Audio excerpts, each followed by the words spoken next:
Local productions seen on Delta College Public Media are made possible with support from viewers like you. Thank you.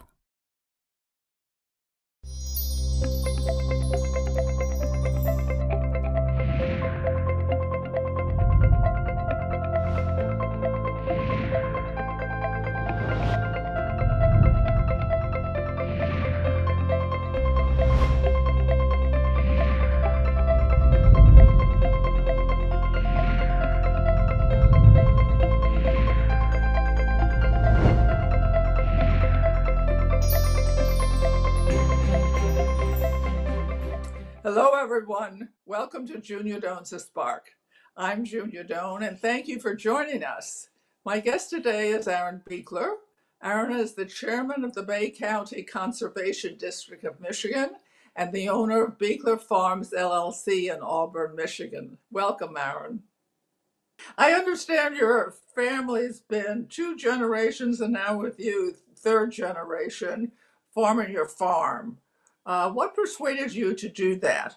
I guess what persuaded me to do it is I grew up with my grandpa farming and my dad farming, and I just enjoyed it from a young age and decided to continue doing it. So I don't know. I guess they say farming is in your blood. I guess it's in my blood. It seems very complicated when I was reading things that you're being managed by a lot of federal and state agencies. And I once went to a deer showroom when I was climbing on the big things, and I thought, boy, you have to have talent to learn how to drive these. And then I learned that they sometimes share them.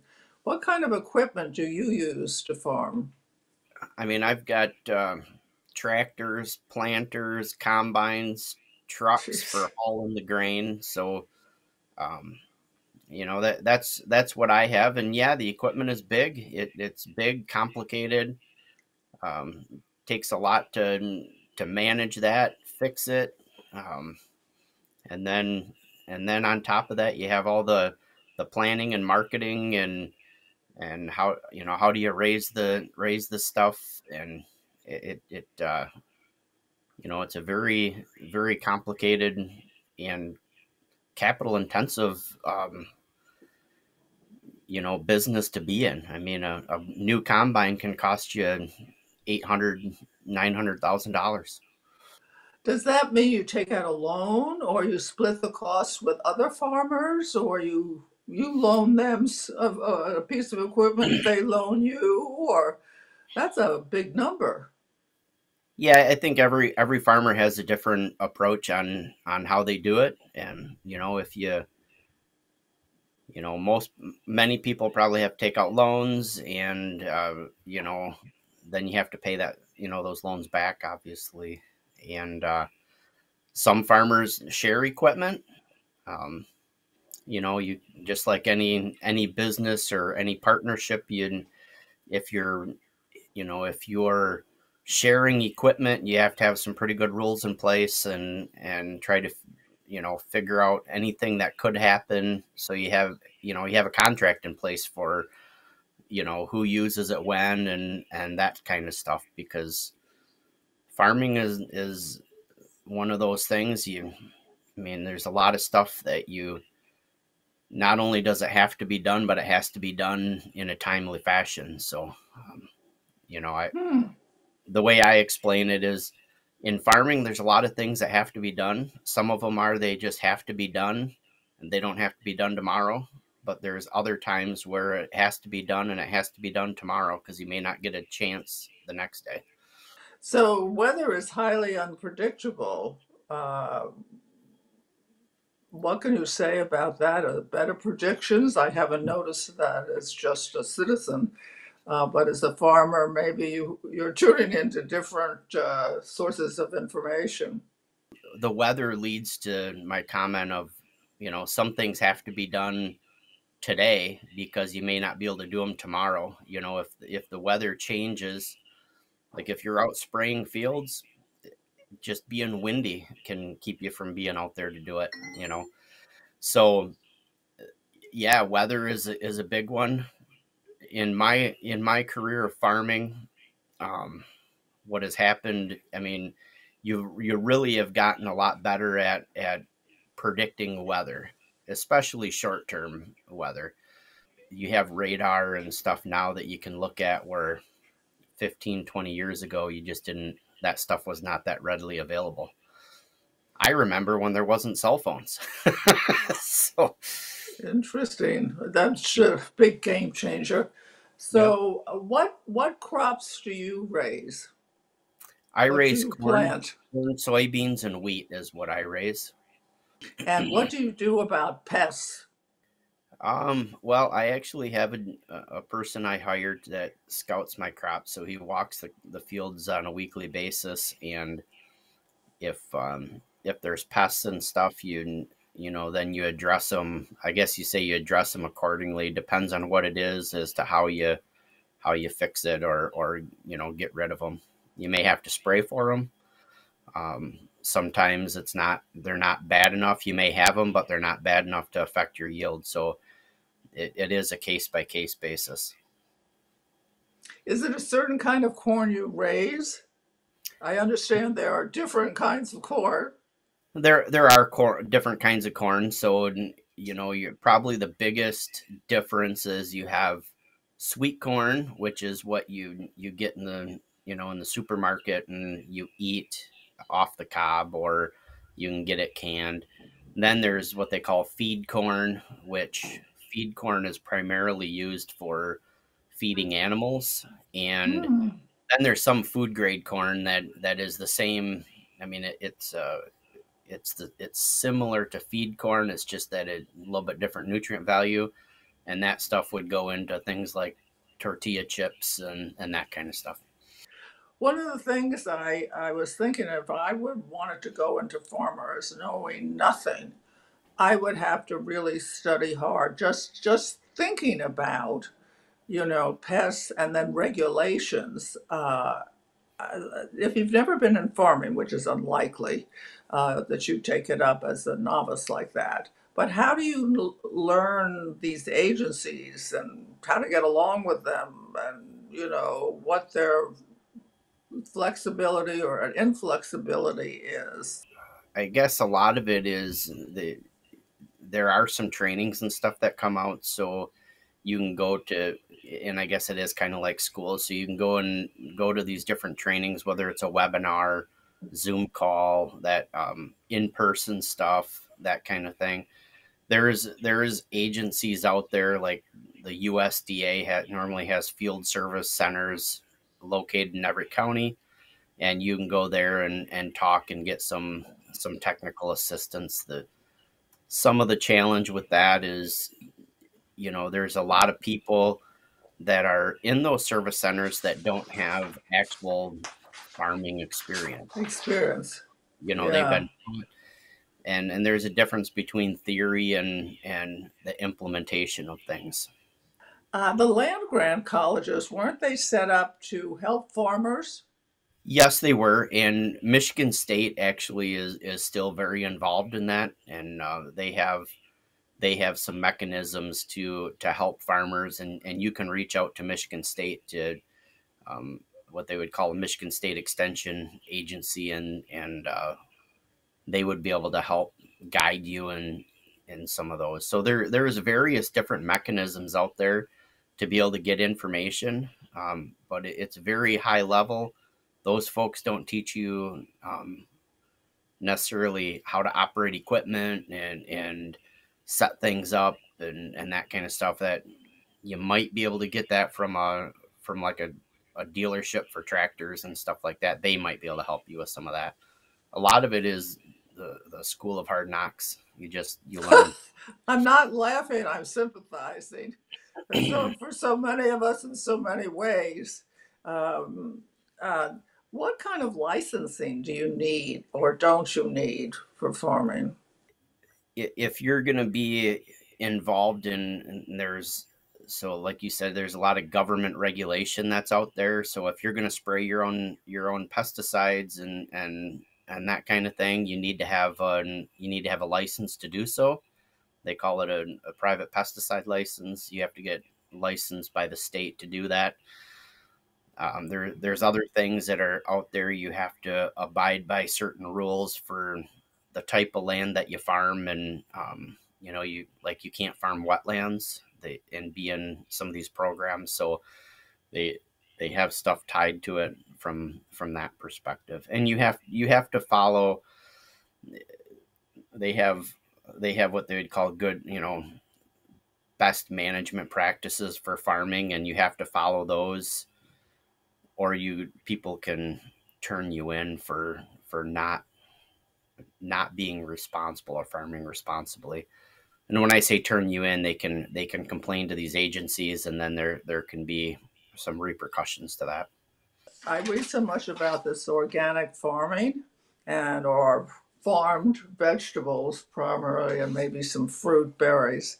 Uh, do you need licenses? It's not what you're raising, I don't think, or is it?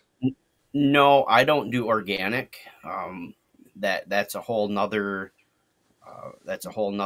level of certifications and stuff. So if you're in organic, they actually come out and certify your crops and stuff like that. And I don't know how often that is, because I'm not in it and don't do it. I haven't really dove Right, into looked it at much, it.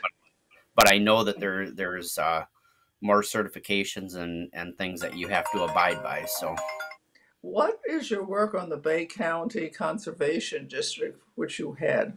yeah, that's an interesting segue into things. So because there's so much regulation and different things in these different organizations on how do you get help in agriculture and stuff, so back 2015 I took my farm and went from what they would call traditional agriculture, which is working your ground, planting and harvesting and then working it up again, and I took my fields and made them all no-till and cover crop. So I don't till my ground, unless there's some maintenance tillage involved, but I don't till my ground, and I put cover crop in. And I did that through some programs that they had at the time, and there was some challenges involved in, I found that the process just didn't work as well as it could have worked. So I'm a big fan of, as opposed to complaining about something, right? I get involved to change it. So that was the intent for getting on the board for the conservation district, so I could help to guide some of these programs and whatnot, and work with some of these groups a little bit more closely. What are the issues around tilling and not tilling? Depends a lot on what you're growing and how you have how you have to plant, and every crop has got a little different. It likes the ground different ways, meaning maybe a little bit looser, a little more mellow. But a lot of the challenges are that, and I had mentioned a lot of these folks that are in these positions and guiding people haven't ever farmed. So there's a difference between what I call theory and implementation. So it is like weather, right? Weather can be a big challenge. Um, and this year was one of those years. It was really dry in the spring, so therefore the ground is hard. And you can imagine, if you're trying to no-till into the ground that's hard, it's a lot more challenging to get the equipment to penetrate into the ground. So you have to understand how to set things up and how to do that stuff. What type of people are going into farming now that are newbies? Are they city people, or are they idealists? Are people I good I with their think you hands? I think you see some of both. I think what I've seen is a lot of the people that are going into farming today that are new, right? I mean, you have people like myself that have come from generations of agriculture, of farming. So their grandparents and maybe their great grandparents farmed, and they're just kind of taking the reins on the farm, and I guess kind of coming into it naturally, maybe is the right word. But to actually start right from scratch, I would say it's a lot of people with more passion around it. I think it's twofold. Either it's passion around it, or it's just they want to try something new. Farming seems like a, it's an ideal thing. Like I said, idealist, right? It's nature. It's this great stuff, and a lot of times I think those people find out how difficult it is when they actually get into it. That's what impressed me. And yet you became a mechanical engineer early on in your life. Had you thoughts of using that in some way? I mean, I went to school. I graduated high school and went to school and went to college, became a mechanical engineer, and then I worked in industry for 20 some years, and that actually helped me out a lot in farming, because farming is a business. You learn how business kind of runs if you're working in industry, and the engineering side. There's a lot of engineering involved in farming, so that has helped. The mechanical engineering degree and it has helped me out a lot in how I approach things. Made me more successful, I believe. Are your children interested in farming? Yeah, my one son helps me out a lot and on the farm, and my oldest son, my youngest son, he actually really enjoys growing plants and doing landscaping and stuff like that. So yeah, they seem to be enjoying some of that stuff. I read that you have 570 acres. Is that considered a big farm, a small farm? That would be considered a small farm these days. There's I would say average is probably in the couple thousand acre range. Maybe 1,500 acres is probably average, but there's guys out there that are farming 5, 10,000 acres. Would you consider amplifying your acreage if you had the chance? I would consider it. A lot has to do with how engaged my son wants to be in it. And although I'm a not necessarily a believer that bigger is better, it's all a matter of how of return on investment. So you have to be profitable or you won't be around. What are some of the things you've learned on the way to being profitable because of variability in weather and regs and equipment delivery? What has helped you? What has helped me is approaching everything that you do kind of very strategic and methodical, and try not to let too much emotion come into play, and make decisions based on facts, and not on try not to make decisions based on just what somebody says, right? That this will be better. You have to get the facts and make sure that that truly has a chance to do better for you. Explain to us futures. I understand you can, or someone can, sell futures, buy futures. How does that all play into cushioning the price of at the time you sell your product? Yeah, so futures is the way of looking. It's kind of like looking at a stock price. Stocks change daily.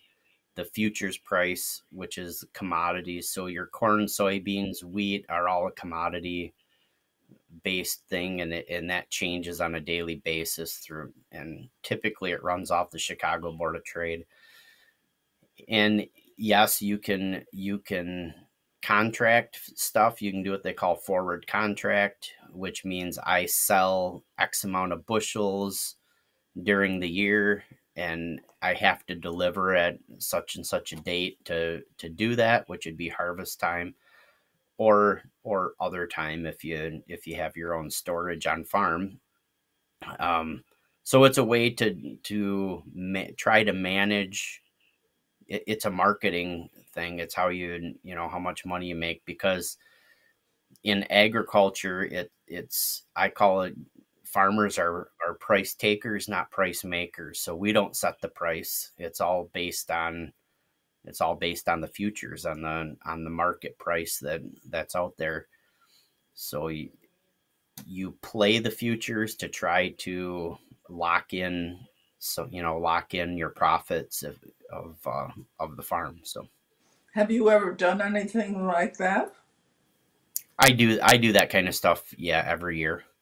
Do Yep. you look to do forward to cover your expenses at least, or expenses plus something?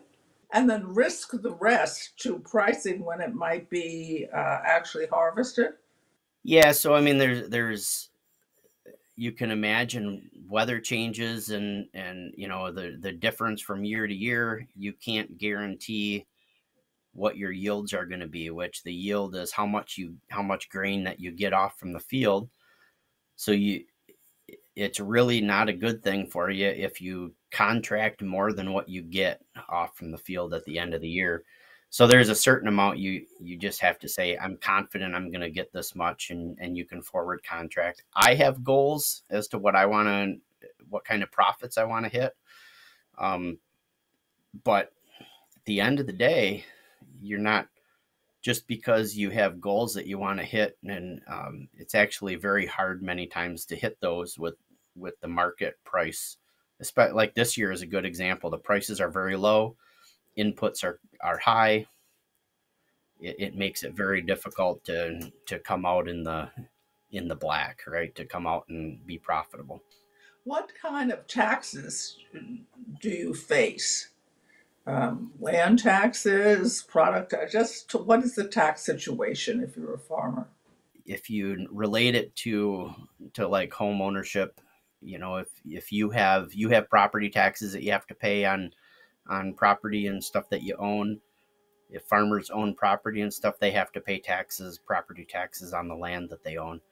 So you have property taxes. And then you have your income tax that you have to pay at the end of the year. Like um, I guess like any individual has to pay taxes on what money that they make. So you'd pay taxes on profit that you make, and you'd have to pay self-employment tax and some of that kind of stuff. As you can imagine, there's a lot of expenses that come with farming. So you've got revenue coming in minus the expenses that you have for the farm. Then whatever that number is your profit or loss. If you have a couple of years that aren't so good, maybe even flat out or losses, and then you have another couple of years that are really good, can you subtract the losses against the profit in future years?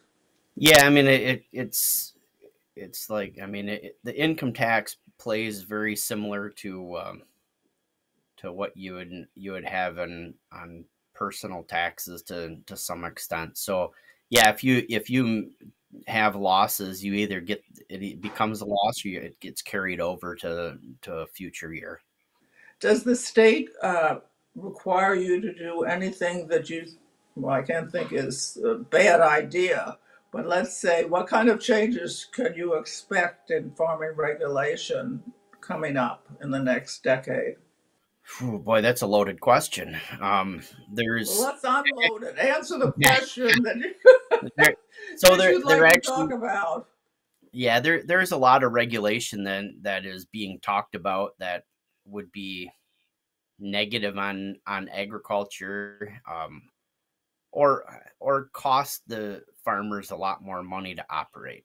So it's similar to what has been seen in industry for years, where like your air pollution, mandates get lowered, and there's an expense to get to that point. Agriculture is facing some very similar types of things, especially with all there's this like greenhouse gas stuff, and those kind of things being talked about. There's a lot of regulation being talked about, and some good, some maybe not as good, but it all has an impact. on cost of doing business. Do they have, does the government, I mean, probably federal more than state, but maybe state, involve farmers in the discussions beforehand regarding regulations or taxes? I think they try to. I believe one of the reasons I got involved on the board of directors for the conservation district is because I feel that communication is not as good as it really needs to be with a lot of that, and getting everybody's opinion, and have an audience that is going to look at it objectively, right? I think you get better results when you do that. Thank you so much. I've really appreciated talking with you as a city girl, but I've lived in Midland so long now. Anyway, I've learned a lot, namely that you have to be multi-talented to be a successful farmer. You have to start with a good plot of land and know the vagaries of regulations, weather, equipment, and driving it, and pesticides and covers. And do you do this or that? And the way to be successful is just like you said about mechanical engineering. Be methodical, understand what you're doing, and you do that very well. Anyway, thank you. And remember, everybody, go out and do something nice for someone you know and someone you know. Kindness shared is wonderful. Do it today and every day going forward, and I'll see you next time. To contact Junia, send her an email at juniadonesthespark@gmail.com. For more information, program schedules, and news about future guests, go to www.juniadonethespark.com. Thank you for joining us. See you next time on Junia Dones The Spark.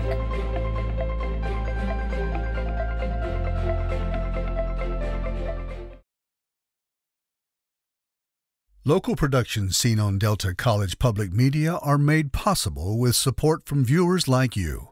Thank you.